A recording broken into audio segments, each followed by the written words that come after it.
사이코지만 괜찮아.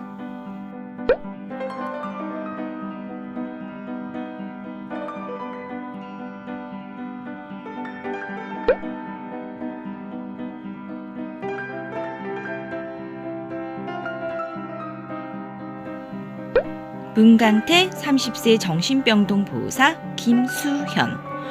훌륭한 피지컬, 영특한 머리, 강인한 인내력, 순발력, 매력, 체력, 만인에게 공평하다는 신이 웬일로 얘한테만 몰빵 때리나 싶었는데 평생 짊어지고 갈 버거운 존재 하나를 얘에다 얹어준다. 자폐 스펙트럼인 7살 터울의 형이 그의 등에 올라탄 이후 강태의 삶은 더 이상 그의 것이 아니었다. 아니 애초부터 그는 자신의 삶을 산 적이 하루도 없었다.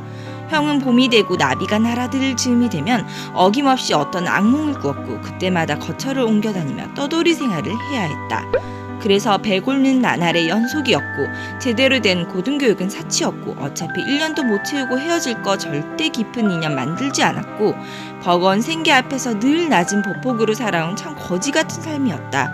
형 앞에선 한없이 다정한 미소를 짓고도 돌아서면 심연의 깊은 우울함이 드러지는 그늘진 얼굴. 형이 내 인생의 전부라고 말하는 위선과 가식, 사실은 삐뚤어진 넥타이에 꾸벅꾸벅 조는 셀러리맨 모습 속에 나를 대입시켜 볼 때 많고 팔짱 끼고 낄낄깔깔대는 연인들이 부러워 괜히 입안이 쓰디써지고 여행길에 오르는 캐리어족을 보면 나도 이사 아닌 여행이 가고 싶고 이런 나의 이중성을 형만 모르면 된다. 형만. 고단하고 퍽퍽한 삶의 어느 날 이벤트처럼 웬 이상한 여자가 불쑥 등장한다. 엮였다 하면 엮기 막장 호로 서스펜서가 펼쳐진데 난데없이 자기랑 로맨스를 찍자 하니 세상 이런 코미디가 또 없다. 그런데 그녀의 마수에서 벗어나려 할수록 자꾸만 그 손에서 속수무책 놀아난다. 형 인생 책임지기도 버거운데 그래서 내 삶은 타인을 받아줄 여백이 전혀 없이 너무나 빡빡하기만 한데 어쩌자고 자꾸만 파고드는 그녀를 외면할 수가 없다.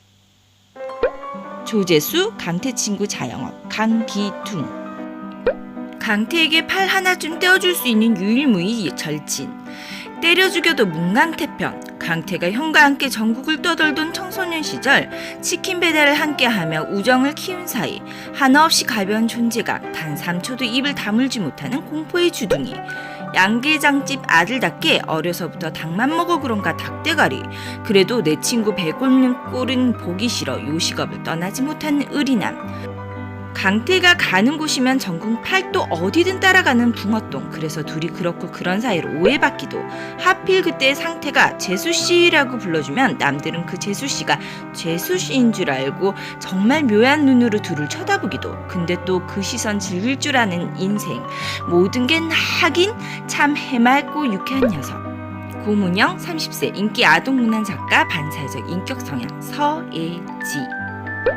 뭐 하나 부족할 거 없는 그녀에겐 치명적 결함이 하나 있다. 조물주가 천사 같은 피지컬을 조각하느라 혼신을 다한 탓에 깜빡하고 결정적인 하나를 빠뜨린 건데 그게 바로 영혼의 향기라 불리는 감정.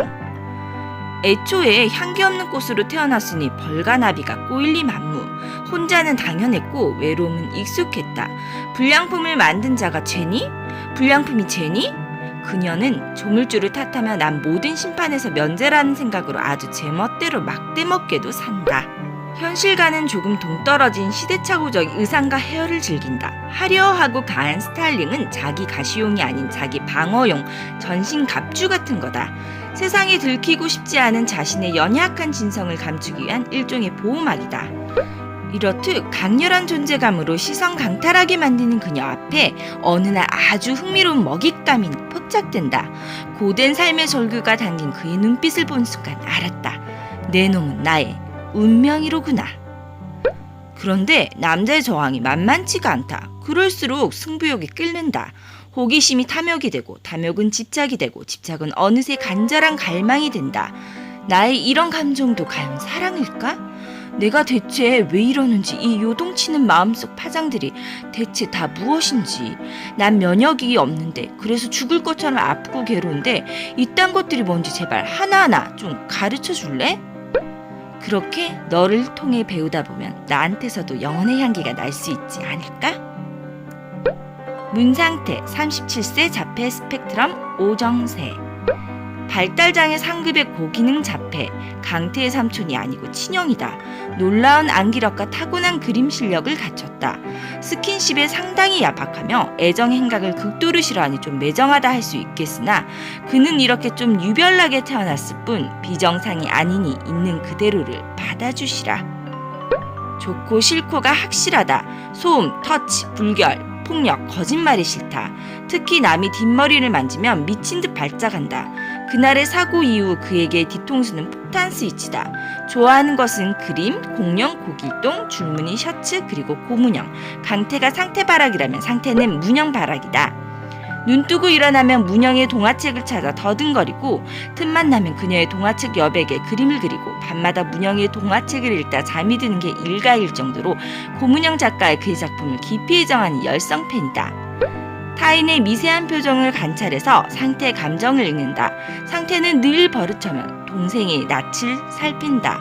그럴 때면 동생은 언제나 희죽 웃는다. 내 동생은 지금 행복하구나. 남주리 30세 정신보건 간호사 박규영. 괜찮은 정신병원의 7년차 간호사 강태화는 서울에 있는 한 정신요양원에서 1년 가까이 함께 근무했었고 같은 동양 출신이었기에 꽤 친한 사이. 정말 친해지기 힘든 스타일이라며 다들 혀를 내두르는 강태화.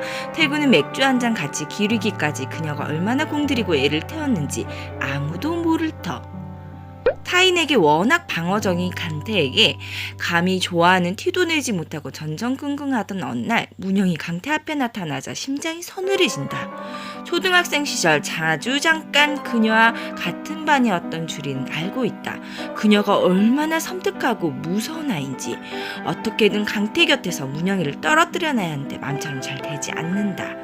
동화 속에선 착한 주인공이 마녀를 무찌르고 왕자를 차지하던데 현실은 동화처럼 그리 녹록치가 않다.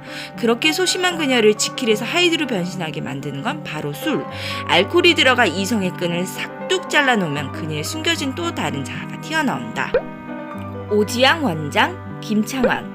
이름대로 오지랖 대망, 오지왕, 정상, 비정상 구분 없고 편견 아닌 발견만 있는 병원을 모토로 하지만 대한민국에서 가장 이상한 정신병원, 정신의학계의 왕따병원으로 지켜 병상이 텅텅 남아도는 시골 촌구석의 괜찮은 정신병원 설립자. 뇌와 심리를 아우르는 세계 학문에서 박사학위를 모조리 딸 정도로 천재. 근데 그 머릿속에서 대체 뭔 생각이 들어하는 건지 도통 모르겠는 레알 개짜. 아프냐? 나도 아프다. 죽고 싶냐? 난 더 죽고 싶다. 안 괜찮아도 괜찮아. 괜찮은 병원. 황당한 원음만 봐도 딱 읽히는 그의 희귀한 치료 마인드. 그러나 알고 보면 사람 마음 진짜 어루만질 줄 아는 한없이 다정한 진짜 어른이다. 진정한 위로란 힘내라도 아니고 괜찮아질 거야도 아니고 너보다 내가 더 불행해. 너보다 내가 더 아파. 너의 고통보다 제 고통이 더 크다는 걸 알려주는 것. 그러니 너는 그에 비해 아무것도 아니라고, 너 정도는 아픈 죽도 아니라고 토닥이는 것. 그렇게 위로한 환자들을 다시 세상 밖으로 인도하는 별난한 내자. 노망년냐는 말을 수태 들은 만큼 엉뚱한 소리를 곧잘 하는데 알고 보면 모든 행동과 말에 그냥이 없는 통찰력으로 꽉 찬 사람. 강순덕 조리작 주리 엄마 김미경. 무능하던 남편 술로 일찍 먼저 보내고 어린 딸을 등에 둘러매고 노가다판 아재들 상대로 한밭집에서 먹고 살다 어느 날 가슴이 턱 막혀 난생처럼 병원 침대에 들어누워 받고 심장 부정맥인지 뭔지 고된 일하면 죽을 수도 있다기에 내 딸 고아 만들기 싫어 그날로 한밭집 때려치우고 동네 바보 오빠로 불리던 오 원장의 백으로 괜찮은 병원 조리장이 되기까지 참 거친 세월이었다. 그래서 배 곪는 사람 집 없는 사람은 절대 모른 척 못한다. 강태 상태 형제를 오탁방에 들여 살뜰히 챙기고 뜨신 밥을 해먹이는 이유도 그것 때문. 모정이 그려 제품으로 파고드는 이들을 참 따스한 온기로 품어주는 진짜 엄마. 박행자 수간호사 장영남. 깐깐하고 꼼꼼 주사바늘 하나 들어갈 틈 없이 빡빡한 완벽주의자. 그녀가 라운딩 도는 남은 스테이션이며 병동 전체가 얼음판. 환자 살리는 게 제일 먼저라는 추철한 직업의식, 어디로 튈지 모르는 오원장을 그나마 기로 눌릴 수 있는 유일한 인물. 선별 간호사 장규리.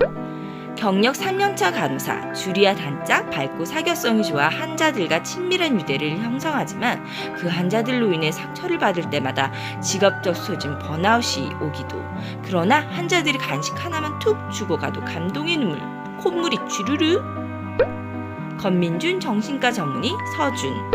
반듯한 외모처럼 자로 딱 그어놓은 듯 공과사의 구분이 명하. 지극히 현실적이기에 개짜 오지양에 꼭 필요한 인물. 오차용 보호사 최우성. 경력 석 달도 안 된 주제에 3년차 선임 강태에게 한마디도 안 지고 꿍시렁대는 꼴통.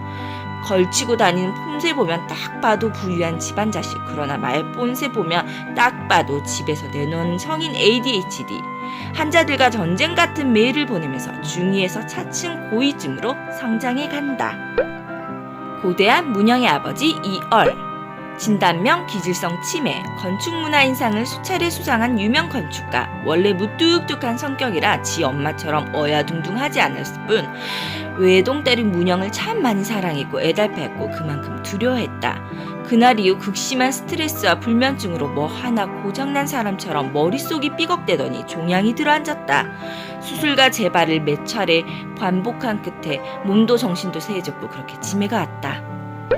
간피롱 김기천. 진단명 외상후 스트레스 장애. 점잖은 평화주의자. 그래서 별명은 간디. 틈날 때마다 독서 혹은 오원장과 바둑두기, 사륙의 트라우마로 영혼 깊이 그어진 상처가 있다. 자신을 용서하지 못해 스스로 세상 밖으로 나가길 거부하는 자.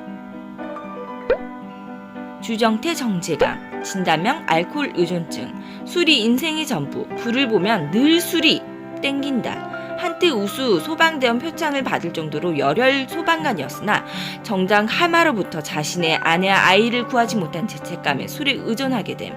아내와 닮은 이아름을 살뜰히 챙기면서 마음을 나누게 된다. 이아름 지혜원. 진단명 우울증.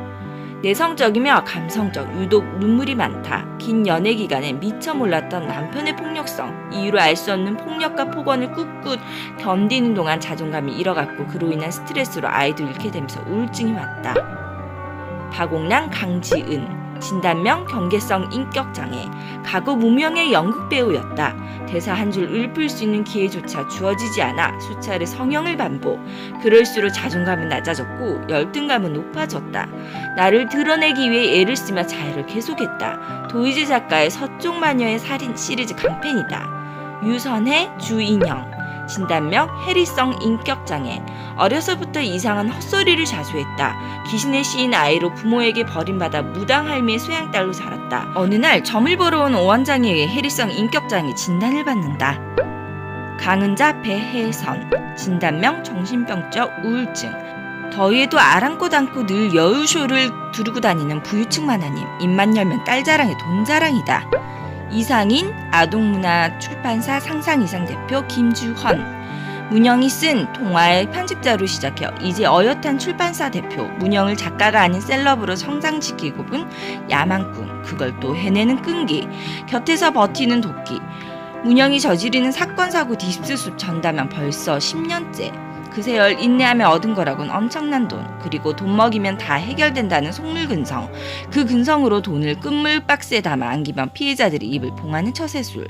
근데 엄청난 쫄보라는 게 또 반전. 뻑하면 비명에 툭 치면 기절이다. 그럼에도 끈질기게 문영 곁에 붙어있는 옥이 사실 그녀가 한국말을 낳는 거위이기 때문만은 결코 아니다. 그 아이를 오빠처럼 아빠처럼 애인처럼 아끼고 애틋해하는 마음이 있다. 그러나 줏대가 심하게 없다는 게 반전. 역시 난 착한 여자가 좋다면 주리에게 껄떨대기 쉬지 않는다. 유승재 아트 디렉터 박진주. 입사는 아트 디렉터로 했는데 하는 일은 상인의 개인 비서. 문영 때문에 하루 수십 번 열퍼가는 상인의 저녁 욕바지. 어우 월급 아까워. 상인의 그 소리를 귀에 딱지 않을 만큼 듣고 사는 서글픈 을. 눈치가 욕날 만큼 심하게 없다. 그래서인지 지속은 꽤 편하다. 상인의 꽥 소리에 목이 쑥 들어갈 만큼 주눅도 잘 들지만 그래도 따박따박 지 할 말은 다 한다. 지보다 나이 어린 주리에게 언니라고 하며 빈대붙는 철판도 가졌다. 도희재, 문영의 어머니 범죄 추리 소설가. 우정원 짧은 시간에 베스트셀러 작가로 성공하면서 존재감을 세상 밖으로 알린다. 글을 쓰면서 남편에게 좀 소홀했을지언정 딸의 양육에 관해서만큼은 혼신을 쏟았다. 인생의 전부인 양 보듬고 사랑했다. 5년간 연재하던 서쪽 마녀의 살인 시리즈의 마지막 권을 탈고한 그날 밤 그녀는 남편이 건축한 숲속의 성에서 흔적도 없이 사라진다. 세월이 흐르면서 자동 사망 처리가 된 그녀의 행방은 여전히 미스터리다.